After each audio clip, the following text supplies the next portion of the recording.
Kali ini kita akan membahas tentang pemberdayaan masyarakat penghuni Rusunawa dan bagaimana program kerja pemberdayaan masyarakat penghuni Rusunawa di Kabupaten Kudus. Pemberdayaan tidak mempunyai pengertian model tunggal. Pemberdayaan dipahami sangat berbeda menurut cara pandang orang maupun konteks kelembagaan, politik, dan sosial budayanya. Dasar pemikiran pemberdayaan masyarakat adalah memajukan kemampuan masyarakat untuk mengelola secara mandiri urusan komunitasnya, dalam hal ini masyarakat penghuni Rusunawa. Pemberdayaan masyarakat memiliki 5 aspek penting yang terdiri dari yang pertama, modal fisik. Kegiatan pemberdayaan seperti rumah layak huni, akses air bersih, sanitasi, IPAL, pengelolaan sampah, dan lain sebagainya. Yang kedua, modal manusia. Pemberdayaan masyarakat seperti jaminan kesehatan dan pendidikan. Yang ketiga, modal sosial, yaitu kegiatan pemberdayaan masyarakat seperti akses organisasi dan aktivitas sosial seperti pengajian, arisan, Jumat bersih, dan lain sebagainya. Yang keempat, modal ekonomi, yaitu kegiatan pemberdayaan masyarakat seperti tabungan dan akses kredit bank, leasing, asuransi, lembaga ekonomi masyarakat seperti koperasi, IKM, dan KUB. Yang kelima, modal alam, yaitu kegiatan pemberdayaan masyarakat seperti kualitas udara segar, terciptanya ruang terbuka hijau, serapan air tinggi, kualitas sungai, dan sebagainya. 5 aspek penting dalam pemberdayaan masyarakat dapat dilakukan dengan menjalankan metode pelatihan dan pemberdayaan. Metodenya yaitu yang pertama, pembekalan materi, yaitu penyampaian pengetahuan dan pelatihan, di mana masyarakat diajak membuka wawasan, melihat peluang, dan menemukan manfaat dari pelatihan. Yang kedua, pelatihan didampingi mentor, yaitu pemahaman melalui aplikasi langsung, di mana masyarakat berpartisipasi secara optimal melalui praktek langsung didampingi oleh mentor atau fasilitator. Yang ketiga, pengembangan keahlian dan jaringan atau kolaborasi, yaitu pemahaman nilai ekonomi dari kegiatan diklat serta pemantapan masyarakat dalam berkomitmen dan berkolaborasi sebagai satu unit usaha. Yang keempat, pembentukan organisasi masyarakat independen dan sinambung, yaitu organisasi masyarakat mandiri.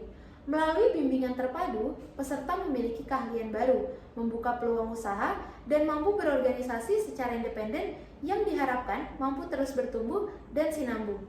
Setelah mengetahui apa itu pemberdayaan masyarakat, 5 aspek penting pemberdayaan masyarakat, dan metode pelatihan dan pemberdayaan, maka hal-hal tersebut akan diimplementasikan langsung pada warga penghuni Rusunawa di Kabupaten Kudus. Rusunawa Kudus berlokasi di Komplek Rusunawa Area Perkebunan Bakalan Krapyak, Kecamatan Kaliwungu, Kabupaten Kudus, Jawa Tengah. Gambaran umum kondisi rusun pada saat ini, Rusunawa sendiri merupakan proyek dari pemerintah pusat yang dikelola oleh pemerintah daerah supaya menjadi satu tujuan keberhasilan pemerintah di Kudus dalam mengupayakan pendirian bangunan. Rusunawa Kudus terdiri dari 4 tower, namun hanya 3 tower saja yang dihuni saat ini. Satu tower terdiri dari 5 lantai. Dalam satu lantai terdiri dari 24 rumah hunian bertipe 21 dengan fasilitas 1 ruang tamu, 1 kamar mandi, dan 1 ruang dapur yang juga sebagai ruang gudang belakang. Dan kebanyakan para penghuni Rusunawa Kudus ini merupakan masyarakat yang saat ini kurang beruntung karena penurunan ekonomi. Selain itu, banyak dari penghuni yang telah menempati Rusunawa lebih dari batas maksimal, yaitu 6 tahun. Bahkan ada yang tinggal di sana selama lebih dari 13 tahun. Karena itu, pemerintah Kudus, Dinas Perumahan Kawasan Permukiman dan Lingkungan Hidup atau PKPLH Kabupaten Kudus menginisiasikan program pemberdayaan penghuni Rusunawa dan mengajak beberapa dinas terkait seperti Dinas Tenaga Kerja, Koperasi, Usaha Kecil dan Menengah, dan Dinas Pertanian, juga beberapa universitas di Jawa Tengah untuk bekerja sama menjalankan program kerja pemberdayaan masyarakat penghuni Rusunawa Kudus dengan tujuan utama agar penghuni Rusunawa memiliki usaha dan dapat memiliki rumah tapak pribadi.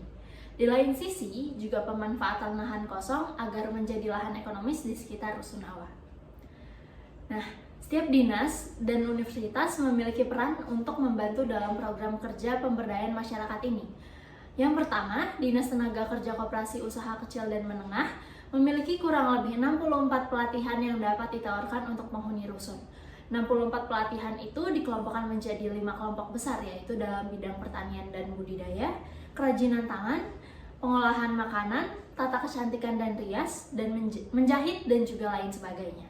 Yang kedua, Dinas Pertanian yang dapat memfasilitasi penghuni dalam hal program pemanfaatan lestari, pertanian, dapat menyediakan tanah yang kosong, dan dalam perikanan ada budidaya ikan dalam ember, jadi bisa dimanfaatkan perkarangan yang lebih kecil.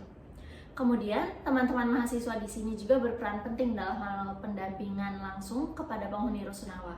Teman-teman mahasiswa mulai bergerak sejak pendampingan untuk pengisian form pertanyaan potensi yang dimiliki warga rusun, pengkajian data, hingga hasil data yang menunjukkan potensi apa saja yang dimiliki oleh penghuni rusunawa yang dapat dikembangkan untuk menjadi potensi ekonomi masyarakat. Ada beberapa program usulan yang dapat dilakukan dalam pemberdayaan warga rusunawa Bakalan Krapyak Kudus, yang meliputi Budik Damber, Ekoprint, budidaya maggot, dan juga usaha food and beverage. Budik Damber sendiri yang disebut dengan budidaya ikan dan tanaman dalam ember adalah suatu teknik budidaya ikan dengan menggabungkan sistem budidaya tanaman seperti sayur dalam satu tempat sehingga dapat menunjang ketahanan pangan. Yang kedua, ada Ekoprint yang merupakan salah satu pemberdayaan dan pelatihan yang dapat dilakukan dengan melibatkan dedaunan ke permukaan kain melalui beberapa teknik pencetakan atau perebusan. Dalam teknik Ekoprint ini dapat dilakukan seperti daun segar yang diletakkan pada kain, kemudian digulungkan dan diikat secara erat, kemudian direbus sehingga dapat menghasilkan warna yang indah. Dan yang ketiga, ada budidaya maggot. Budidaya maggot dapat dilakukan sebagai salah satu usulan program, yang dimana maggot sendiri dapat dijadikan pakan ternak atau ikan dan juga burung, dan dapat diperjualbelikan sebagai usaha pakan ternak. Dan yang keempat adalah usaha food and beverage. Program ini dapat menjadi pemberdayaan bagi warga Rusunawa Kudus, dan program ini melibatkan para warga yang memiliki ketertarikan dalam pembuatan makanan. Nah, dalam usulan program tersebut juga terdapat manfaat pemberdayaannya. Manfaat pemberdayaan warga rusun melalui program-program yang akan dibuat diantaranya adalah peningkatan keterampilan, karena dalam hal ini pemberdayaan warga rusun dapat membantu meningkatkan kompetensi dan juga peluang kerja warga. Dan yang kedua, pemberdayaan warga ini dapat memberikan kontribusi terhadap ekonomi warga, seperti program kewirausahaan yang dapat membantu warga memulai bisnis usaha sendiri, yang dapat meningkatkan pendapatan dan juga mengurangi ketergantungan terhadap bantuan dari pemerintah. Dalam program tersebut terdapat skema pelaksanaannya. Secara keseluruhan, langkah yang ditempuh untuk melaksanakan program ini, yang pertama, pembuatan form pertanyaan yang akan diisi oleh penghuni Rusunawa terkait potensi apa saja yang mereka miliki. Yang kedua, meminta pihak universitas untuk mendampingi selama proses pendataan dengan penghuni Rusunawa. Yang ketiga, dari hasil pendataan dibuat proposal kegiatan oleh pihak universitas. Dan yang keempat, proposal akan didiskusikan dengan forum CSR atau membuat forum CSR untuk mencari pendanaan program pemberdayaan. Dan yang terakhir, setelah pendanaan diterima, dilakukan diskusi lanjut untuk membahas keberlangsungan program yang akan dilakukan. Sekian pemaparan dari kami, terima kasih, sampai jumpa.